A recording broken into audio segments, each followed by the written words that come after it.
Last night I barely finished the account of events that led to the preaching of the first sermon. At one point I said that Buddha took the journey to where the 5 disciples were staying on foot because he wanted to meet an ascetic on the way, and I did not elaborate on it. So today I will give some details of their meeting, because it is worthy of note, or at least what Buddha said to that ascetic was worthy of note. Now, according to the commentaries, Buddha left the Bodhi tree on the full moon day of July, or as Mahasi Sayādaw suggested, he left about 10 days before that date. So when he went to Benares, where the 5 ascetics were living, he did not fly through the air. He did not go there miraculously. So he walked the journey, which was 8 leagues in distance. That means about 140 miles. So he went on that journey walking or on foot because he wanted to meet the ascetic. So he was known to be a naked ascetic, Upaka. His name was Upaka. So when Buddha left the Bodhi tree and was going on that journey for some time, he met that ascetic. Maybe they met on a road which was a narrow one. So when the ascetic saw the Buddha, he said, "Friend, your countenance is clear and serene. Your complexion is pure and bright. In whose name have you gone forth? Who is your teacher? Of whose teaching do you profess?" So he asked these questions to the Buddha. So, you look fine, you look calm and serene, and you look happy. So in whose name have you gone forth, and who is your teacher, and whose teaching do you like? Then the Buddha replied, "I am one who has overcome all. I am one who knows all. I am detached from all things. Having abandoned everything, obtained emancipation by the destruction of desire.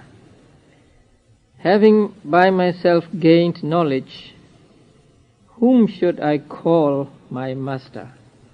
Now, Buddha said this in verse, and so the first what Buddha said was Sabba Bibhu, and the translation is, "I am the one who has overcome all." Who has overcome all means who is the Lord of himself. That means Buddha was not affected by what is seen, what is heard, and so on. That means when Buddha saw something or heard something, Buddha was the master of the situation. He could control his mind, and no unwholesome states arise in him.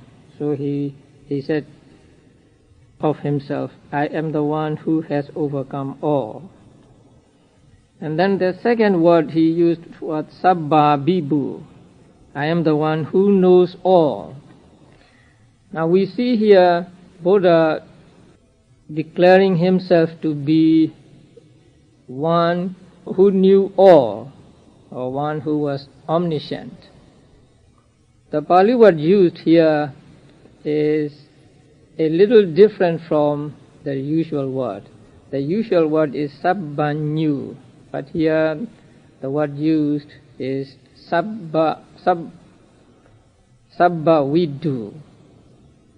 Sabbhanyu and Sabbhavidu are synonyms. They mean the same thing. Like in the word Loka Vidu, the Vidu means one who knows. So Sabbhavidu and Sabbhanyu mean the same thing. Here the unusual word Sabbhavidu was used because Buddha was speaking in a verse, and so the rules of meter have to be complied with. So the rules of meter requires 4-syllable word here. So the Buddha used the word Sabbhavidu instead of Sabbhanyu, which is of only 3 syllables. Now it is important to note that Buddha here claims to be a Sabbhavidu or a Sabbhanyu, a knower of all. In some discourses, Buddha denied being a Sabbhanyu at all times. Somebody asked him whether he was a Sabbhanyu at all times or always, and Buddha denied that. So that means it was impossible for anybody, whether the Buddha or not, to know everything at once and to be knowing everything at all times. So that is why Buddha denied that. But many people nowadays took that to mean that Buddha denied omniscience altogether. But now we see that Buddha was claiming to be a knower of all. So we can say that Buddha did not deny being an all-knower or being a Sabbhanyu. And then he said, I am detached from all things. I am not attached to anything. Having abandoned everything, so Buddha has abandoned all mental defilements and obtained emancipation by the destruction of desire. So Buddha had eradicated not only desire but all mental defilements, and so he had obtained emancipation. Having myself gained knowledge, whom should I call my master? Or literally translated, it means, say, having known by myself, whom should I point out? That means to point out as a teacher. So by this saying, Buddha was declaring that he had no teacher. In the next verse, Buddha was more explicit, because there he said, I have no teacher. One like me is not. That means there is no one equal to me. In the world of man and gods, none is my counterpart, or there is no one who can compare with me. So in this verse, Buddha said, I have no teacher, and there is no one like me, so I am the best of all beings. Now, here Buddha saying, I have no teacher, seems to conflict with the fact that he approached 2 teachers after he renounced the world. But we must understand that here Buddha meant that he had no teacher in this practice which led to the final deliverance from all mental defilements and suffering. Or briefly, he had no teacher in his quest for Buddhahood. So those 2 teachers could teach him to some extent, and their teachings are not helpful to him for his quest for Buddhahood or enlightenment. So in the case of reaching Buddhahood, he had no teacher. So he discovered the middle way by himself, and he practiced himself, and he got the best results of that practice. So Buddha here said, I have no teacher. Then the ascetic, his name was Upaka. So he wondered whether the Buddha had gained the arahantship. So the Buddha said, I indeed am the arahant in the world, the teacher with no peer, the sole Buddha, supremely enlightened, all passions extinguished, I have gained peace, Nibbana. Now in this verse Buddha said, I am the Arahant. Now in Pali literature and Pali sutras, we often find the word Arahant. In its wider sense, Arahant means just anyone who has killed the mental defilements, who has eradicated mental defilements. So the word Arahant means what we call Arahants and also the Buddhas. So here Buddha said, I am an Arahant. And in the 9 attributes of the Buddha, the first one is Arahant. So the word Arahant can mean Arahants who are disciples as well as the Buddha. But in its narrower sense, the Arahant means the disciples of the Buddha and not the Buddha. And that narrower sense was used more frequently than the word in a wider sense. So Arahant can mean the disciple of the Buddha who has eradicated mental defilements like himself, or it can mean the Buddha himself. But there is difference between the enlightenment of the Arahants or the disciples and the Buddha, or in the eradication of mental defilements. Now it is said that Buddhas eradicate mental defilements altogether without any residue whatsoever. But the Arahants can eradicate mental defilements, but they are unable to get rid of some kind of residue of the mental defilements. Not really mental defilements remain with them, but some residue or something like a smell of them remains with them. So Buddha is often compared to, it's not so good to compare Buddha with a beer bottle. So Buddha was like a beer bottle, cleaned completely so that there is not any trace of a smell of beer. And the Arahants are like the beer bottle which is empty, but in which there still lingers the smell of it.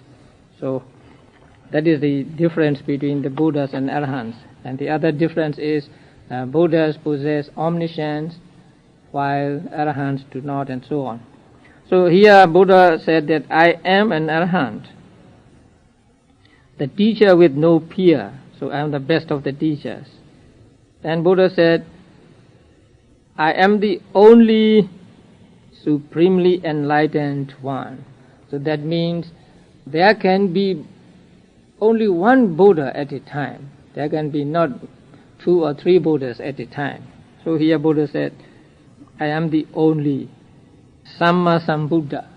Now, the word Samma Sambuddha means, Samma means correctly, and Sam means by oneself, and Buddha means, say, one who knows. So Samma Sambuddha means correctly and self-knowing person. Self-knowing means know by himself and not having no teacher. So here Buddha said, I am Samma Sambuddha, and the only Samma Sambuddha in the world at that time. Now we just call him the Buddha, but if we are to use the epithet, then we should call him Samma Sambuddha. And all passions extinguished, I have gained peace and Nibbana. So Buddha said this. And then the ascetic asked him where Buddha was going and on what purpose. And the Buddha said, I am going to the town of Kasi to set in motion the wheel of Dhamma. In the world of blind beings, I shall beat the drum of the deathless. So I am going to beat the drum of deathless. So I am going to Kasi to preach the discourse called setting in motion the wheel of Dhamma. Then the ascetic said, "By the manner in which you profess yourself, are you worthy to be an infinite conqueror?" He used the word Pali word jina. Now this ascetic was a disciple of a religious teacher who was known also as Jina. In the Pali books, he was known as Nigantha Nata Buddha. But in other faiths, he was known as Mahavira and also as Jina. So the ascetic thought that the Buddha would also be a Jina. A Jina means a conqueror. So he asked, "Are you worthy to be an infinite conqueror?" And the Buddha said, "Those are the conquerors who, like me, have reached the extinction of cankars. Those who have reached to the extinction of cankars, like me, are real conquerors. I have vanquished all thoughts, ideas, notions of evil, sinfulness." That means I have conquered all unwholesome states. For that reason, Upaka, I am a Jina, a conqueror, a victorious one. So Buddha claims himself to be a Jina here, to be a Sammasambuddha here, and to be Sabba Vidu or Sabba Nyu, omniscient here. So we should note that. So Buddha met him, and when Buddha said this, the ascetic was convinced, but he may not have real strong confidence in the Buddha yet. So he said, "Oh, it may be so." And then he shook his head and, giving the way to the Blessed One, went on his journey. So he stepped aside to give way to the Buddha. Now, that meeting was very important for that ascetic. That is why Buddha went the journey on foot. Sometime after meeting the Buddha, that ascetic fell in love with a woman, the daughter of a hunter, and he disrobed and he got a child. So after getting a child, his wife made jokes about him. After some time he got tired, and so one day he could take it no longer, and so he said, don't think that I am alone. Say, I'm an ex-monk, I'm alone. I have a friend who is called Gautama. I met him a few time ago, and so now I am going to him. I will leave you behind. So he went out, leaving his wife and child behind, and went to the Buddha. So he met the Buddha, and then Buddha ordained him, and then he practiced meditation, and he became an anagami, non-returner. That means he reached the third stage of enlightenment. And then he died some time later and was reborn in the pure abode in the world of Brahmas. And he became arahant in that abode or in that existence. So it was to benefit that upaka that Buddha went from Bodhi tree to Kasi, say 18 yojanas away on foot.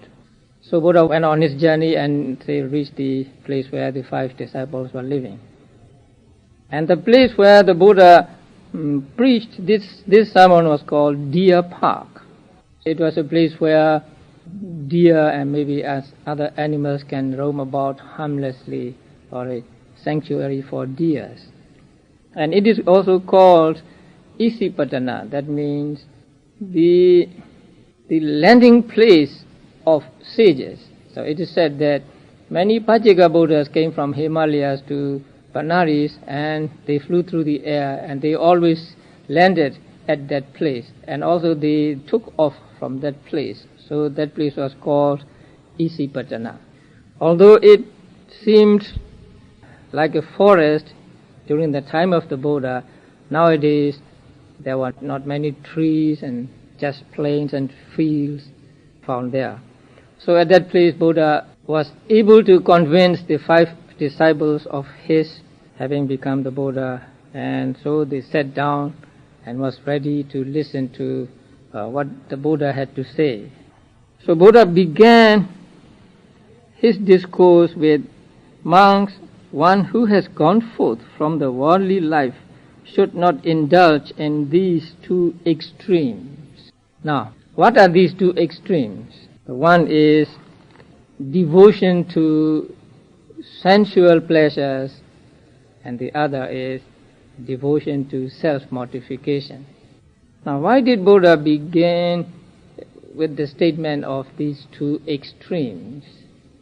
It is not explained in the commentaries, but I think that these two extremes are still fresh in his memory, especially the self-mortification one, because he had just got out of the practice of self-mortification and became a Buddha. So it was fresh in his memory, and also somebody who had been on a wrong path for some time and then discovered a right path would want to tell other people about the wrong path and the right path.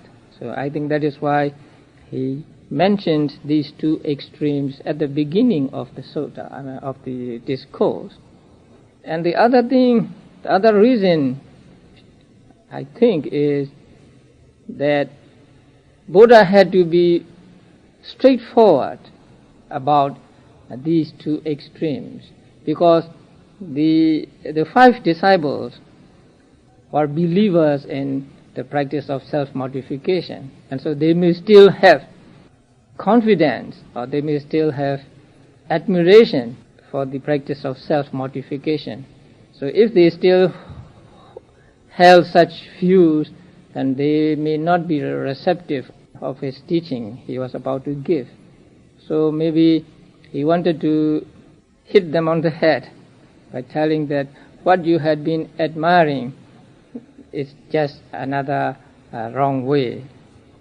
So when they heard these two extremes, they may want to know, okay, these are two extremes, what is the right one?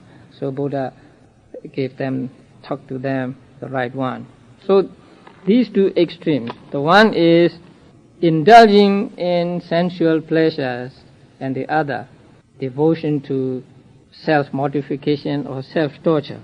And these two extremes, the Buddha or the Bodhisattva practiced before he became the Buddha.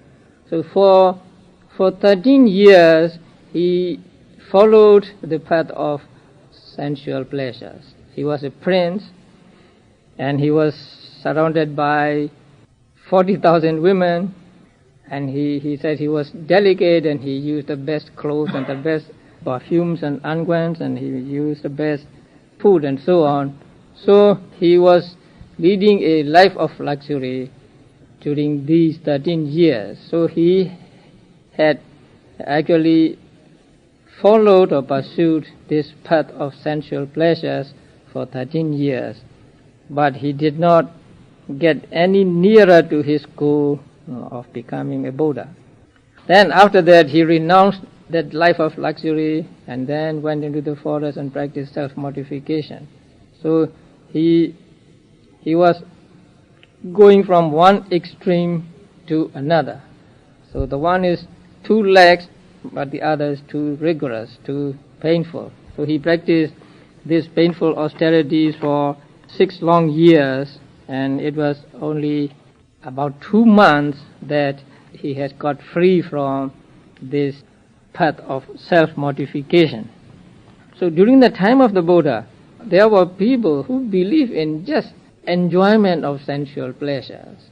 They said the purpose of life is to enjoy, and to enjoy as much as possible, and to enjoy at every opportunity. It is no use wasting time on saying that the world is full of suffering or whatever, because they said we do not avoid eating fish because there are bones in the fish. So according to them, the people should enjoy the pleasures, sensual pleasures, as much as they can, as often as they can, and that is the purpose of life. And the same view may be prevalent at these modern times too. So most people want to enjoy life or enjoy sensual pleasures, and I think in this respect the modern people are pretty much the same as those people in the long past. But Buddha said about this first path, the path of enjoyment of sensual pleasures. Buddha said this path is base and it is vulgar. Now, when describing the first extreme, Buddha used the adjectives base or Pali word hina, and then another word kama. So Buddha described this extreme, this enjoyment of sensual pleasures as base or inferior. And he also described it as vulgar. So vulgar means it is the act of village people, or it is the act of town people, it is the act of those who are not recluses, who are not monks. So this practice is described as base, vulgar, and I said the word Buddha used here is hina, the base or Pali word hina, and then another word kama. So Buddha described this extreme, this enjoyment of sensual pleasures as base or inferior. And he also described it as vulgar. So vulgar means it is the act of village people, or it is the act of town people, those who are not recluses, who are not monks. So this practice is described as base, vulgar, and I said the word Buddha used here is hina. So in Pali literature, the word hina is used to mean base, inferior, low, or despicable. That is why I recommend dropping the word hinayana when referring to Theravada Buddhism. Actually, at the Buddhist World Fellowship of Buddhist Conference, I think, which was held in 1950, it was decided that people should drop this, using this word to refer to the forms of Buddhism prevalent in Sri Lanka, Burma, Thailand, Cambodia, and Laos. So here the word used by the Buddha is hina, and it is said to be vulgar because it is the act of, say, common folk or ordinary people. So the pursuit of sensual pleasures does not lie within the province of one who has gone forth from the worldly life. Now, it is a concern of the town folks or village folks. And it is also described as a low and common practice, because enjoyment of sensual pleasures is not conducive to the development of sila, moral purity, or development of concentration and development of penetrative wisdom.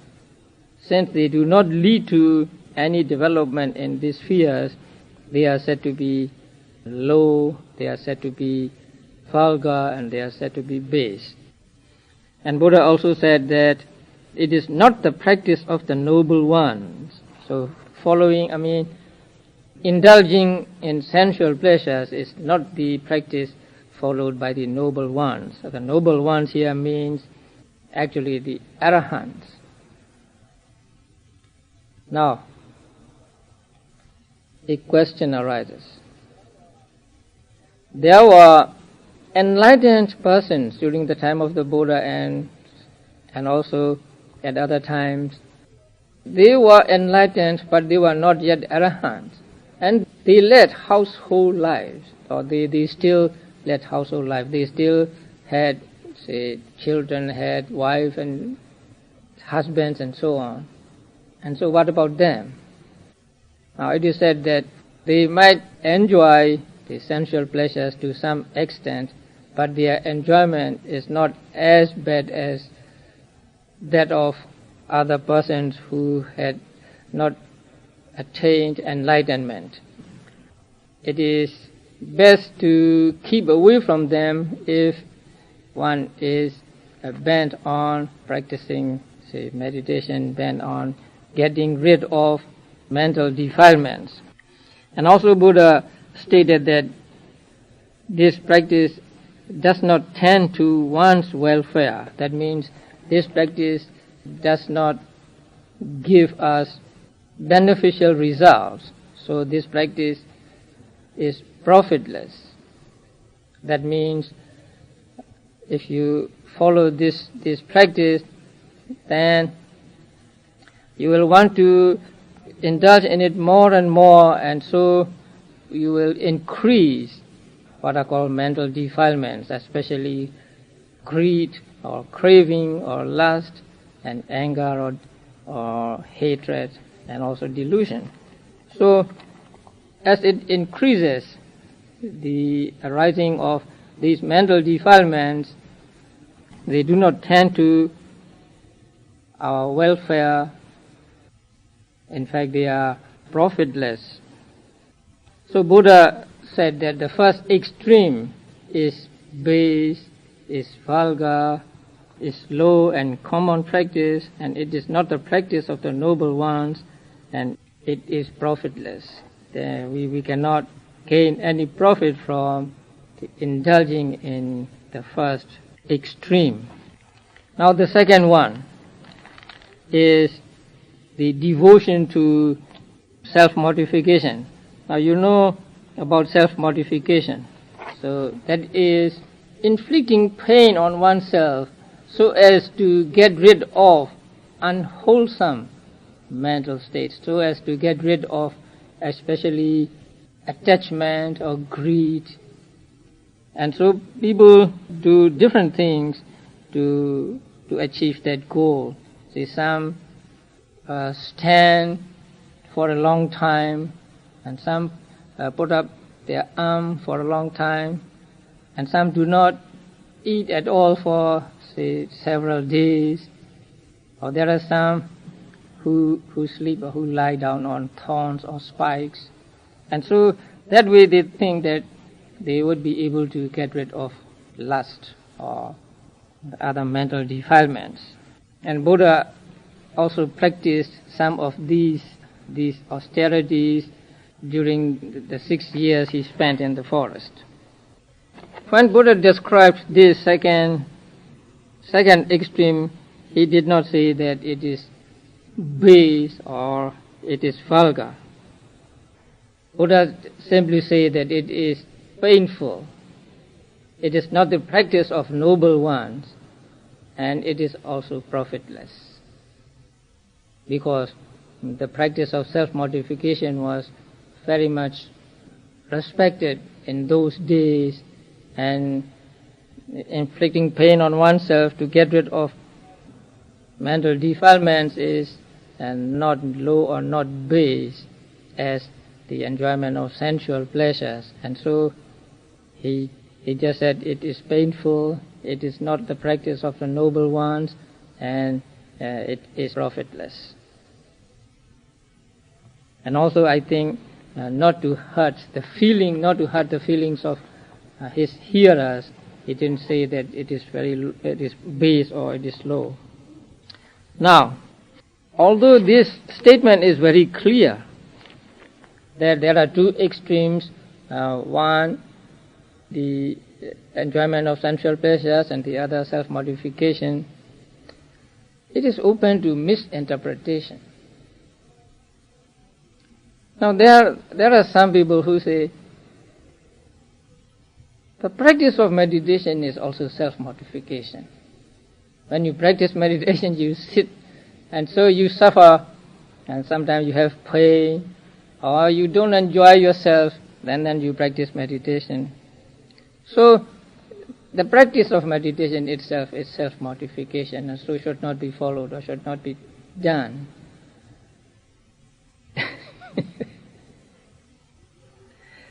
Maybe they are going too far. Now, when Buddha exhorted monks to practice meditation, he did not want them to be lax. So Buddha always exhorted monks to be energetic, to be strenuous in their efforts. And so when you practice meditation, you have to suffer some discomfort or some pain or whatever. But these practices do not lead to increase in mental defilements, and so actually they lead to decrease or eradication of mental defilements, and so they are good practices, and so they are not to be construed as self-mortification. Now, Buddha exhorted his monks in one sutta saying, "Therefore, O monks, you should thus train yourselves. Unremittingly shall we struggle and resolve. Let skin, sinews and bones remain. Let flesh and blood in the body dry up. Yet there shall be no ceasing of energy till that is attained which can be won by manly strength, manly energy, manly effort. Thus should you train yourselves." So you must make real effort to practice meditation and to realize what has been realized by the Buddha and the Arahants. So Buddha always praised monks who are energetic, who make effort to practice meditation. And so the practice of meditation is not to be construed as self-mortification. Now, let alone practice of meditation. Keeping precepts also involves some kind of suffering. When you keep the precept of not eating after midday, and you may feel hungry in the evening, you have to suffer some pangs of hunger when you keep that precept, and keeping of other precepts also restrict your actions, and so you suffer in one way or another. And Buddha said in one of the suttas, "In this world, some people abstain from taking life, causing some physical and mental sufferings to themselves. They take up the right view of not killing, for which they have to suffer physically and mentally. These people, thus voluntarily going through suffering to keep the precepts at the present time, will, after passing away, attain the higher abodes of the devas." So they suffer a little here, and as a result they will be reborn in the worlds of devas. So some kind of suffering is involved in every good act, and so it is not to be construed as self-mortification, because here what Buddha meant is the kind of self-mortification which leads to nothing, which is profitless. So if it is profit, say if it leads to growth in sila, morality, or concentration or wisdom, then it is a good practice. In one of the suttas, Buddha said, "Monks, in this teaching, a monk after well consideration patiently puts up with cold, heat, hunger, thirst, attack by insects and reptiles, effects of wind and sun, accusation and abuses, painful discomfort which arises, painful suffering which is violent, sharp, unbearable, unpleasant, hateful, fearful, which may danger his life even. Beneficial result of such patient toleration of heat, cold, hunger, thirst, attacks of insects, insults, physical discomfort is non-appearance of taints, impurities, suffering and burning, which would surely make their appearance, which if not borne with patience."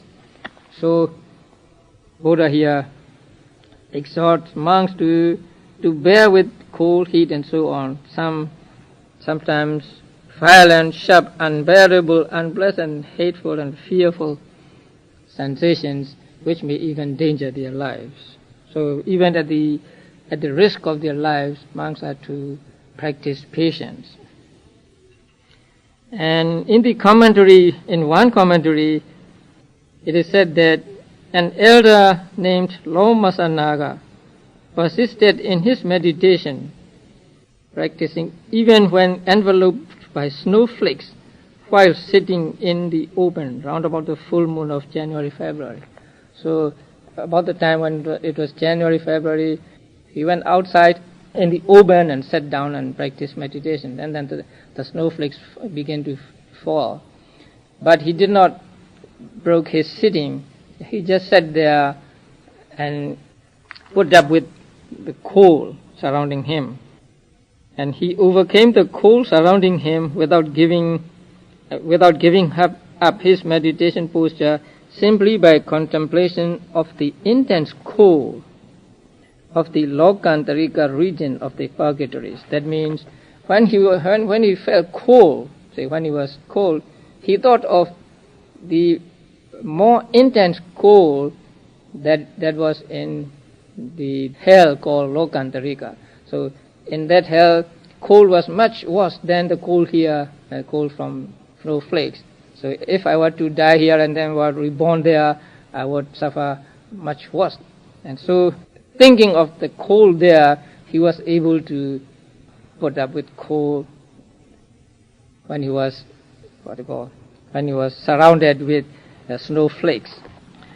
So, when practicing meditation, we have to suffer some discomforts or inconveniences, and when we put up with them, we are actually practicing self-control, and so it conduces to growth in morality, concentration, and wisdom.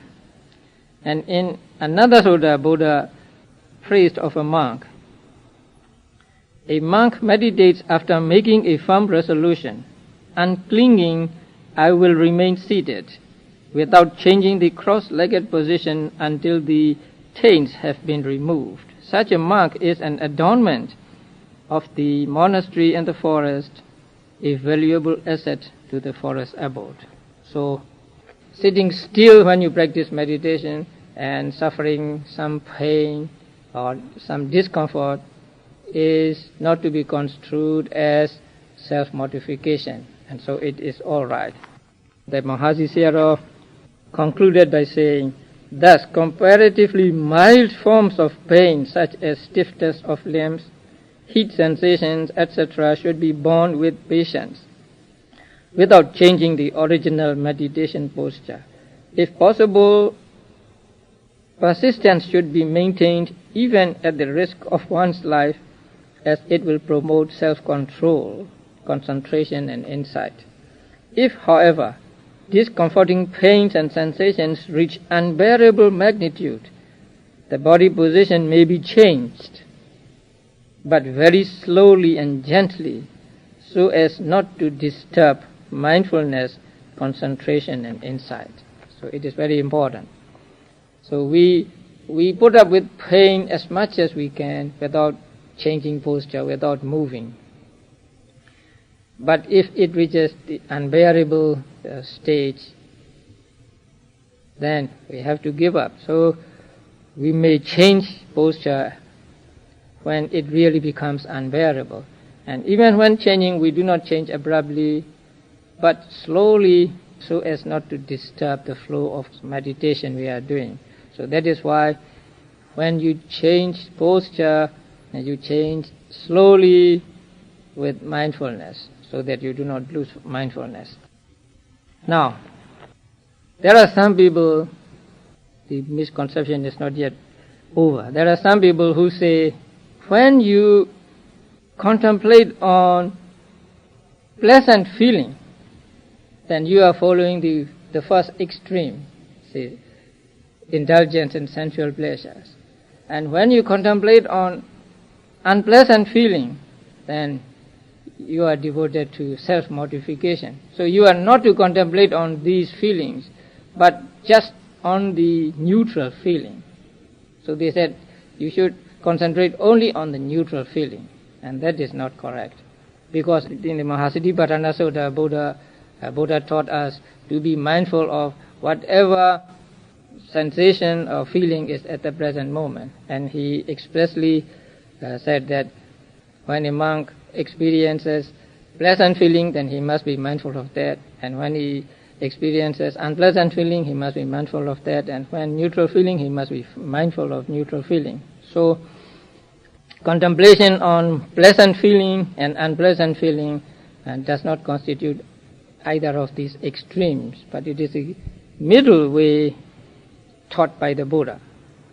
Now there is another misconception. One teacher says, when you practice meditation, you should be comfortable, and so you can move as often as you like. You can make changes as often as you like. So when there is a trace of pain somewhere, then you may change your posture. And if there is stiffness here, you may change your posture, because you should be comfortable. But that is also not wise advice, because if you change posture very often, you will not get concentration. And you know that even with your body still, your mind is, say, going from place to place, and you have difficulty in keeping track of your mind. So if you are making changes very often, and you cannot hope to get concentration. And so you should bear some discomfort, bearable discomfort, when you practice meditation, so as to get stillness of mind, or so as to get concentration. So this passage is open to such misinterpretations, and we are not to get such misinterpretations, but to understand it correctly, so that we are on the middle way, we are following the middle way, and not either of the two extremes. So these are the two extremes. Buddha said, a person who has gone forth should not pursue. Then what about lay people? Should they or should they not follow these two extremes? To some extent, the first extreme, to some extent they may, because as lay persons, say, they cannot give up enjoyment of sensual pleasures altogether.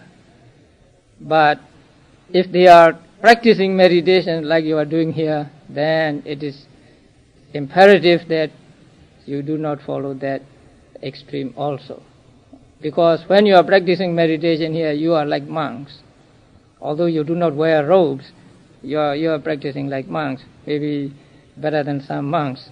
So when you are meditating like in a retreat, then you act like monks, and so you must avoid following the first extreme or the second extreme.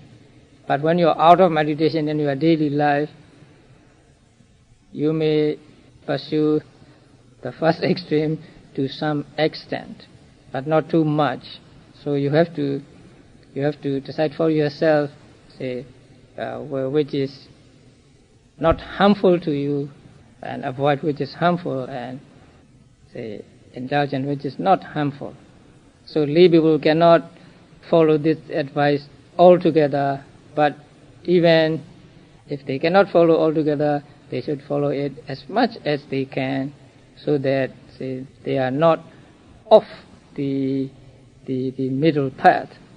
So these are the two extremes, which especially a monk should not follow or indulge in, and also which is to be avoided as much as possible by householders or lay people.